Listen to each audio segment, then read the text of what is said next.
सर्वप्रथम सर्वांना श्री स्वामी समर्थ.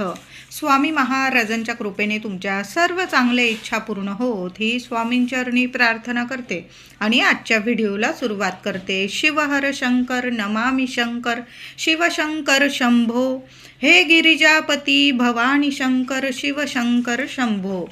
महाशिवरात्र 2026 यंदाची महाशिवरात्र रविवारी आलेली आहे.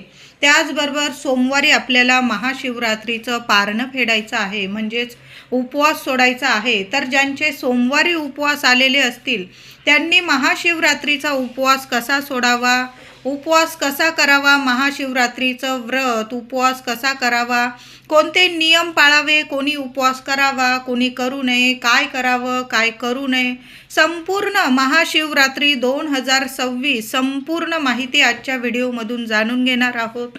व्हिडिओ शेवटपर्यंत बघा. चॅनलवर नवीन असाल कृपया आपल्या चॅनलला सर्वांनी नक्की सबस्क्राईब करा. तर माघ कृष्ण चतुर्दशीस महाशिवरात्र असे म्हणतात. तसं पाहिलं तर प्रत्येक महिन्यातील कृष्ण चतुर्दशी ही शिवरात्रच असते, पण माघ कृष्ण पक्षातील शिवरात्र जास्त महत्त्वाची मानली जाते. असं म्हटलं जातं शास्त्रानुसार की महाशिवरात्रीलाच 12 ज्योतिर्लिंगात शिवलिंगात भोलेनाथ साक्षात प्रकट झालेले होते, म्हणून हा दिवस शंकरांच्या उपासनेचा मानला जातो. या दिवशी उपवास केला जातो, शिवशंकरांना अभिषेक केला जातो, बेलाची पानं पांढरी फुलं भावभक्तीने वाहिली जातात. जी व्यक्ती महाशिवरात्रीचं व्रत करते उपवास करते त्या व्यक्तीला या जगात कशाचीच कमी पडत नाही, कुठली भीती उरत नाही.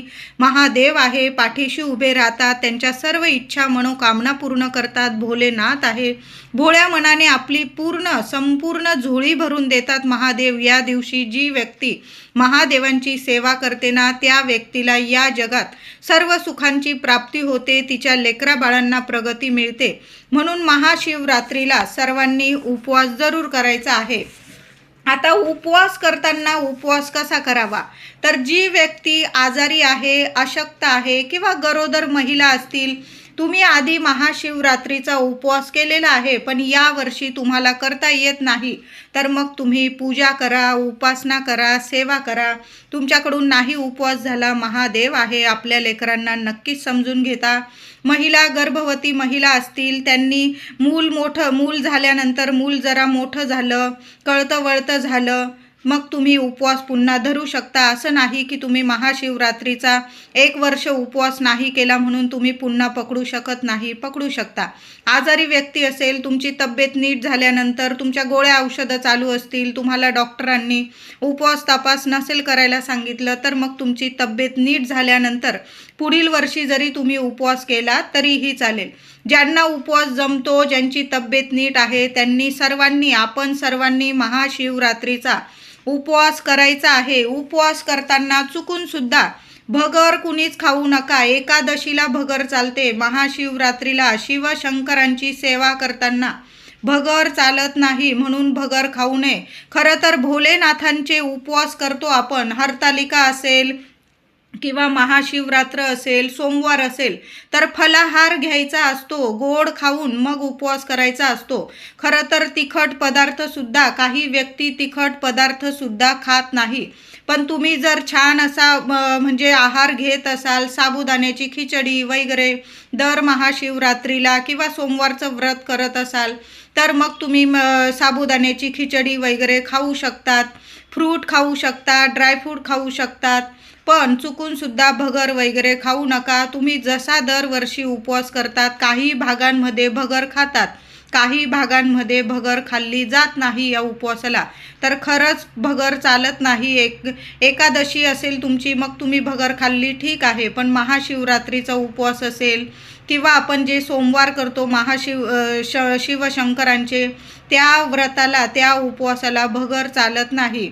तर उपवास करताना तुम्ही फळं खाऊ शकतात.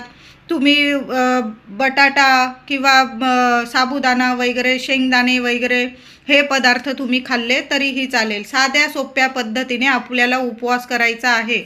ज्यांना मासिक धर्म असेल महाशिवरात्रीला त्या महिलांनी सुद्धा उपवास, तुम्ही दरवर्षी उपवास करता तशाच पद्धतीने उपवास करायचा आहे. फलाहार घ्या, साबुदाणा खातात साबुदाणा खा, पण उपवास जरूर करायचा आहे.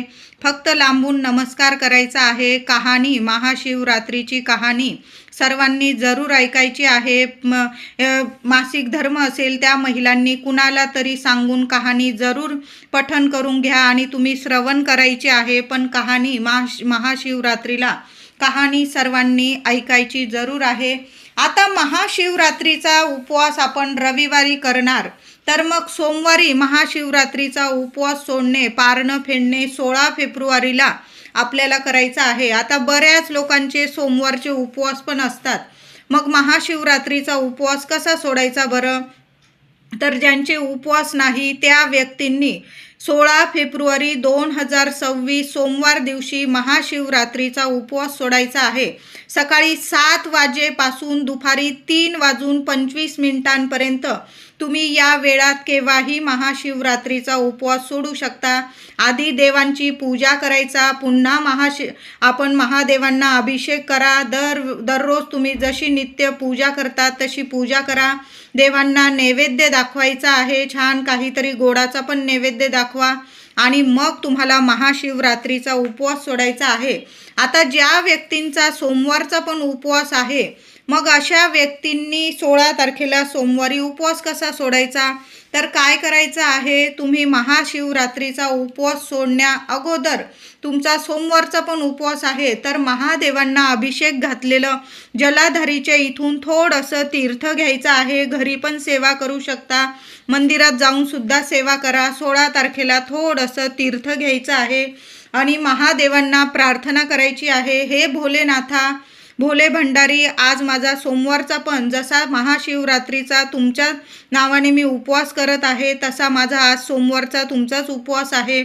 मी हे तुमचं जलाधारीच्या इथून तीर्थ घेत आहे आणि महाशिवरात्रीचा उपवास सोडत आहे असं बोलून तुम्हाला ते तीर्थ पिऊन घ्यायचं आहे. एखादं बेलपत्र खाल्लं तुम्ही चालेल, तुमचा महाशिवरात्रीचा उपवास सुटलेला आहे.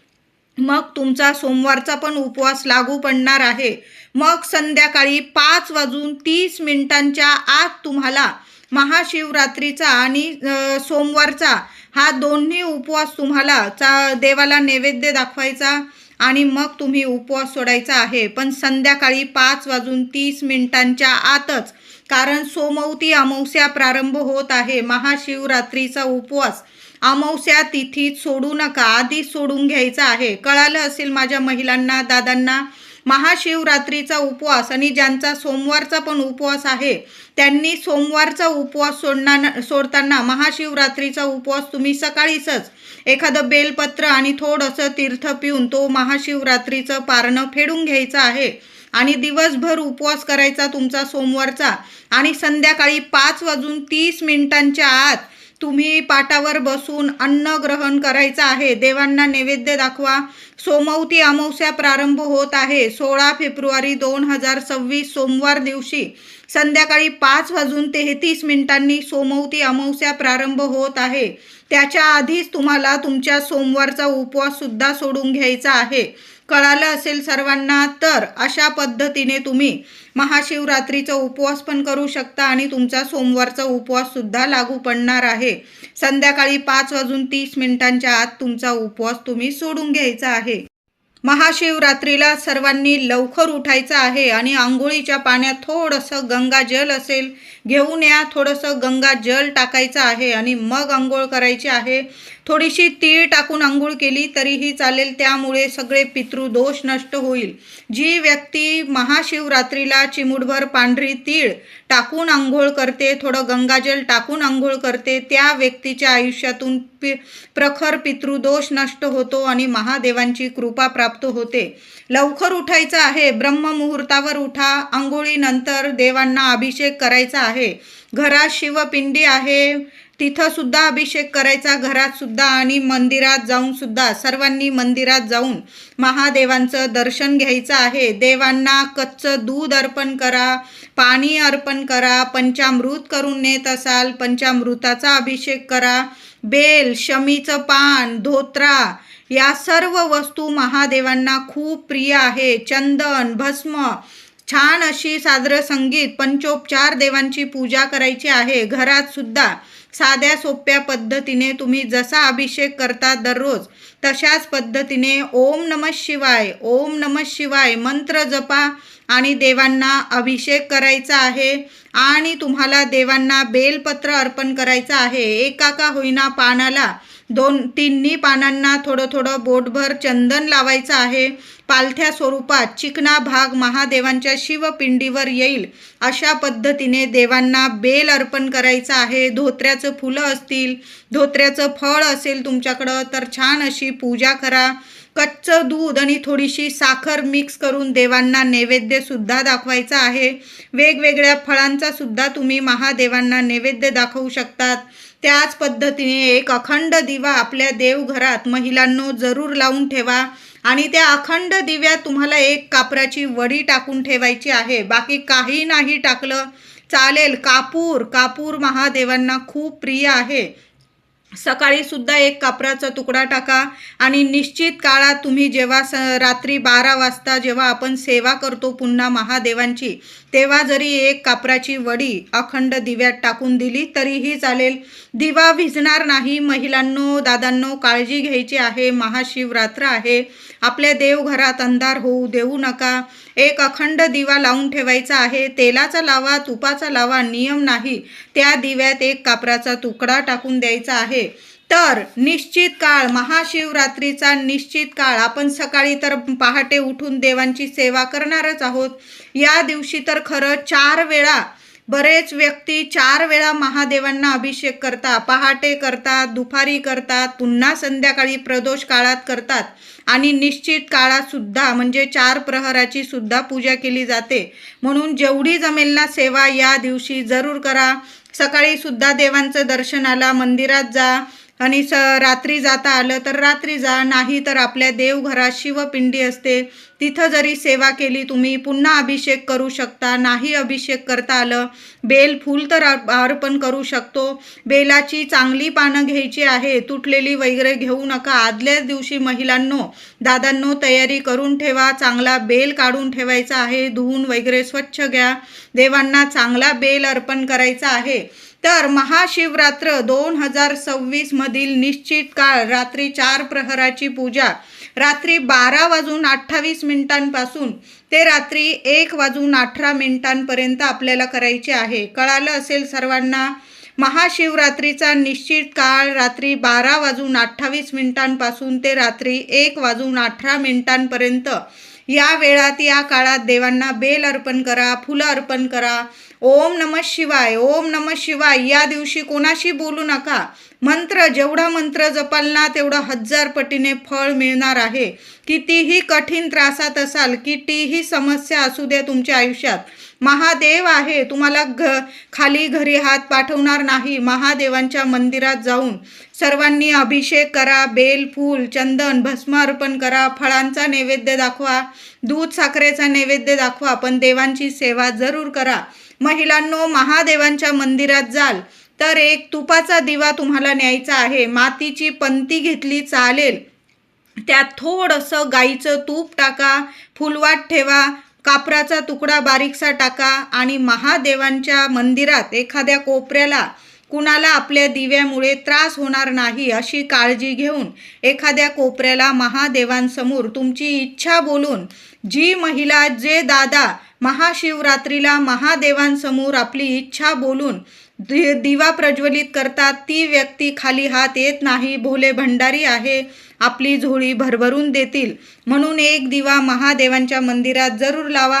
आता गर्दी असेल मंदिरात महाशिवरात्रीला बसायला, काय दर्शनाला सुद्धा भरपूर लाईन असते. मग दाराशी जरी एखाद्या कोपऱ्याला तुम्ही दिवा लावून दिला तरीही चालेल. आता नाहीच लावता आला, आपल्या देवघरात जरी लावला तुम्ही तरीही चालेल. मंत्र जपत राहा. ओम नमः शिवाय, ओम नमः शिवाय. जेवढी माळ जपता येईल ना, 11 माळी जपा, 21 माळी जपा. जास्तीत जास्त जेवढी सेवा होईल तेवढा 1000 पटीने तुम्हाला फळ मिळणार आहे. आता महाशिवरात्र रविवारी आलेली आहे. रोजच आपला राहू काळ असतो, भद्रा काळ काही वेळा असतो. तर या दिवशी महाशिवरात्रीला राहू काळातच भद्रकाळ सुद्धा सुरू होणार आहे. रविवारी 15 फेब्रुवारी 2026 महाशिवरात्रीच्या दिवशी रविवारी संध्याकाळी 4 वाजेपासून ते संध्याकाळी 6 वाजेपर्यंत हा राहू काळ असणार आहे आणि तेव्हाच भद्रकाळ सुद्धा सुरू होणार आहे. दुसऱ्या दिवशी 16 तारखेपर्यंत पहाटे 5:55 हा भद्रकाळ सुद्धा असणार आहे. पण भद्रकाळ असू दे, राहू काळ असू दे, या काळात सुद्धा शिवपूजा आपण करू शकतो. कारण एकमेव देवता असे आहे, म्हणजे शिवशंकरजीच असे देवता आहे ज्यांची पूजा अभिषेक आपण राहू काळ भद्रकाळात सुद्धा करू शकतो. कारण शिवशंकरजी स्वतःच महाकाल आहे. म्हणून महाशिवरात्रीला राहू काळ असेल भद्रकाळ असेल पाळायची गरज नाही.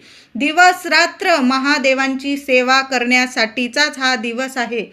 जी व्यक्ती महाशिवरात्रीला फक्त एक बेलपान साधं पाणी जरी अर्पण करते ना, त्या व्यक्तीच्या सर्व इच्छा मनोकामना महादेव नक्कीच पूर्ण करतात. म्हणून रविवारी महाशिवरात्रीला कुठलाच भद्रकाळ राहू काळ पाळायची गरज नाही. शिवशंकरजी स्वतःच महाकाल आहे. म्हणून या दिवशी संपूर्ण दिवस जेव्हा तुम्हाला मंदिरात जाता येईल, घरी तर पहाटेच पूजा करा आपल्या देवांची आणि दिवसभरात केव्हाही तुम्ही मंदिरात जा आणि देवांची सेवा जरूर करा. महाशिवरात्रीचा उपवास व्रत करताना काही नियमांचं पालन जरूर करायचं आहे. गर्भवती, आजारी, अशक्त यांनी उपवास नाही केला, तुम्ही पुढील वर्षी उपवास करू शकता. या दिवशी तुम्ही देवांची सेवा करायची आहे. महाशिवरात्रीला ब्रह्मचार्याचे पालन आदल्या दिवसापासून सर्वांनी ब्रह्मचार्याचे पालन जरूर करायचे आहे. महाशिवरात्रीला मासिक पाळी आल्यास उपवास दरवर्षीप्रमाणेच करावा. लांबून देवांना नमस्कार करा, कहाणी वाचा आणि दिवस रात्र ओम नमः शिवाय ओम नमः शिवाय मंत्र जपायचा आहे. उपवास करताना फलांचा आहार घ्यायचा आहे.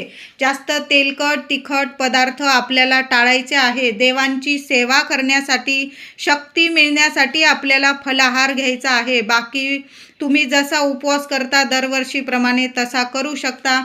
पण खरं गोड खाऊन देवांचा आपण उपवास करायचा आहे, म्हणजे फलाहार घेऊन आपल्याला देवांचा उपवास करायचा आहे. सेंदेव मीठ, तुम्ही जर आहार घेत आहात, थोडं तिखट वगैरे खात आहात तर पांढरं मीठ वापरू नका, सेंदेव मीठ वापरायचं आहे. तिखट पदार्थ जास्त खाऊ नका.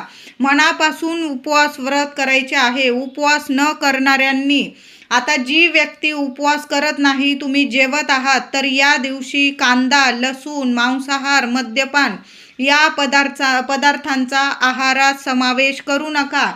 या दिवशी चिडणं, ओरडणं, भांडणे, अपमान, घरात कटकटी होईल, या गोष्टी आपल्याला टाळायच्या आहे. घरात शांतता राहील आणि देवांचं नामस्मरण होईल, एवढंच आपल्याला बघायचं आहे. शिवमंदिरात जाताना प्रथम नंदीचे दर्शन घ्यायचे आहे. नंदी हे वाहन प्रजापती दक्षाने शिवशंकरांना दिले. त्यांची भक्ती पाहून प्रथम तुझे दर्शन व नंतर माझे दर्शन असा शंकरांनी नंदी देवांना आशीर्वाद दिलेला आहे. म्हणून नंदी देवांचं प्रथम दर्शन घ्या आणि मग महादेवांचं दोन्ही हातांनी शिवपिंडीला स्पर्श करून टाळी वाजवून शंभो हर हर महादेव यांचा जयघोष करायचा आहे. आणि मग महादेवांना अभिषेक, बेल, फूल, चंदन, भस्म अर्पण करून देवांची पंचोपचार पूजा करायची आहे. महादेवांच्या शिवपिंडीला पूर्ण प्रदक्षिणा घालू नये. मुलं बाळांना घेऊन जात असाल याची आपण काळजी घ्यायची आहे. महादेवांच्या शिवपिंडीला पूर्ण प्रदक्षिणा घालू नये. पूजा बसून शांततेत करायची आहे. उत्तरेकडं तोंड करून आपण शांततेत बसून पूजा करायची आहे. महाशिवरात्रीला सर्वांनी लवकर उठायचं आहे. दिवसा दुपारी झोपू नये. रात्री जागरण करायचं आहे. निश्चित काळ संपेपर्यंत तरी सर्वांनी जागरण जरूर करायचं आहे. आजारी अशक्त व्यक्ती आहे, गरोदर महिला आहे, त्यांनी ठीक आहे एक वेळ झोपले, पण आपण सर्वांनी जागरण या दिवशी निश्चित काळपर्यंत तरी जागरण सर्वांनी जरूर करा.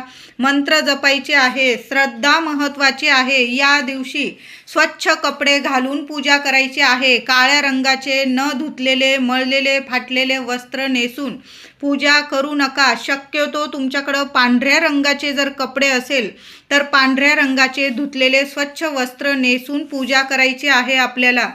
या दिवशी शिवलीलामृताचे पारायण झाले तुमच्याकडून घरात तर अतिशय उत्तम. महाशिवरात्रीला हे पदार्थ जरूर शिवपिंडीवर अर्पण करावे. तर महाशिवरात्रीला शिवलिंगावर हळूहळू मंत्र जपत पाणी वाहिल्यास स्वभाव शांत, प्रेमळ, निर्मळ बनून आयुष्यात भरभरून सुख समृद्धी येते. म्हणून महादेवांच्या शिवपिंडीवर महाशिवरात्रीला हळूहळू मंत्र जपा आणि हळूहळू पाण्याचा अभिषेक करायचा आहे. त्याचबरोबर पाण्यात केशर घालून किंवा दुधात केशर घालून शिवपिंडीवर अभिषेक नक्की करा. सर्व तुमच्या मनोकामना पूर्ण जरूर होतील. ज्या मुलींच्या लग्न कार्यात अडचणी येतात ना, 2 धागे केशरचे पाण्यात किंवा दुधात मिसळून घ्या आणि त्या पाण्याने किंवा दुधाने महाशिवरात्रीला नक्की अभिषेक करा. तुम्ही खाली हात घरी येणार नाही. तुमच्या सर्व इच्छा मनोकामना जरूर पूर्ण होईल. शिवपिंडीवर साखर अर्पण केल्याने लक्ष्मी प्राप्ती होते, धनप्राप्ती होते. ज्यांच्या घरात बरकत नाही, लक्ष्मी टिकत नाही, काही ना काही आर्थिक अडचणींना तुम्हाला सामोरं जावं लागत असेल तर यंदाच्या महाशिवरात्रीला 15 फेब्रुवारीच्या दिवशी शिवपिंडीवर मूठभर साखर अर्पण करा. बघा, तुम्ही सुद्धा खाली हात घरी येणार नाही. तुम्हाला नक्की लक्ष्मी माता प्रसन्न होईल आणि तुमच्या सर्व इच्छा नक्कीच पूर्ण होईल. त्याचबरोबर शिवपिंडीवर दुधाने अभिषेक केल्यास आरोग्याची प्राप्ती होते, संतान प्राप्ती होते, मुलांना यश प्रगती मिळते. ज्या महिलांना गर्भधारणा होत नसेल किंवा ज्यांच्या आयुष्यात खूप आरोग्याच्या तक्रारी असतील अशा व्यक्तींनी महाशिवरात्रीला गाईचं कच्चं दुधाने आधी स्वच्छ पाण्याने मग दुधाने अभिषेक करा. पुन्हा स्वच्छ पाण्याने बेलफूल अर्पण करा. साध्या सोप्या पद्धतीने महादेवांची पूजा करायची आहे, पण दुधाने अभिषेक जरूर घाला. बघा, तुमच्या सर्व समस्या संपून जाईल, आरोग्याची प्राप्ती होईल. आणि ज्या महिलांना गर्भधारणा होत नाही, संतान प्राप्ती होत नाही, त्या महिलांना सुद्धा 1 वर्षाच्या आत तुमचं घर गोकुळ जरूर बनेल. त्याचबरोबर शिवपिंडीवर दही अर्पण केल्यास जीवनात असलेले सर्व त्रास निघून जातात. शिवलिंगावर चंदन वाहिल्यास व्यक्तीमध्ये सकारात्मक बदल दिसून येतात आणि समाजात त्या व्यक्तीस मान सन्मान मिळतो. शिवलिंगावर मध वाहिल्यास पती पत्नीत किंवा कुटुंबातील सर्व व्यक्तींमध्ये गोडावा निर्माण होतो. शिवलिंगावर गाईचे तूप वाहिल्यास जीवनात प्रगती मिळते. महाशिवरात्रीचा निश्चित काळ खूप महत्त्वाचा असतो. या काळात जर आपण महादेवांच्या प्रिय वस्तू अर्पण केल्या, सेवा केली तर आपल्याला 1000 महाशिवरात्री केल्याचं पुण्य फळ प्राप्त होत असतं. म्हणून या वर्षीचा निश्चित काळ, महाशिवरात्रीचा निश्चित काळ मध्यरात्री 12:28 ते 1:18 असणार आहे. या काळात तुम्ही पुन्हा म्हणजे 4 प्रहराची ही सेवा असते महादेवांची महाशिवरात्रीची. तर या काळात आपण महादेवांना अभिषेक करावा, बेल फूल अर्पण करावं, दूध साखरेचा नैवेद्य दाखवायचा आहे. तुम्हाला शिवलीलामृताची सेवा करायची असेल, 11वा अध्याय पठण करायचा असेल तर रात्री नक्कीच करा. निश्चित काळ खूप महत्त्वाचा असतो. या वेळात म्हणजे संपूर्ण दिवसच शुभ आहे, पण निश्चित काळात केलेली सेवा खूप फलदायी ठरते. म्हणून प्रत्येक आईने देवांना बेल फूल अर्पण करायचं आहे. झालंच तर मुलांकडून सुद्धा ही सेवा करून घ्यायची आहे. खूप खूप सोन्यासारखे अनुभव येतील तुम्हाला. महिलांनो, दादांनो, महाशिवरात्रीच्या दिवशी संपूर्ण दिवसभरात 4 वेळा तरी आपल्या देवघरात जरी सेवा केली ना, सकाळी पहाटे लवकर उठून आंघोळ झाल्यानंतर देवांना बेल अर्पण करा, पुन्हा दुपारी बेल अर्पण करा, पुन्हा संध्याकाळी प्रदोष काळामध्ये बेल अर्पण करा, फुलं अर्पण करा आणि रात्री मी तुम्हाला निश्चित काळ सांगितला तेव्हा तर आवर्जून बेल फूल अर्पण करायचं आहे. दिवा लावा, तुपाचा दिव्याने देवांना ओवाळा. कापूर आरती या दिवशी आपल्या सर्वांच्या घरात कापूर आरती ही झालीच पाहिजे. गणपती बाप्पांची करा, देवी आईची करा, महादेवांची करा, स्वामींची करा, पण कापूर आरतीने महादेव खूप प्रसन्न होतात. म्हणून कर्पूर गौरम म्हटलेलंच आहे आरतीमध्ये. म्हणून कापूर आरती, कर्पूर आरती जरूर करायची आहे.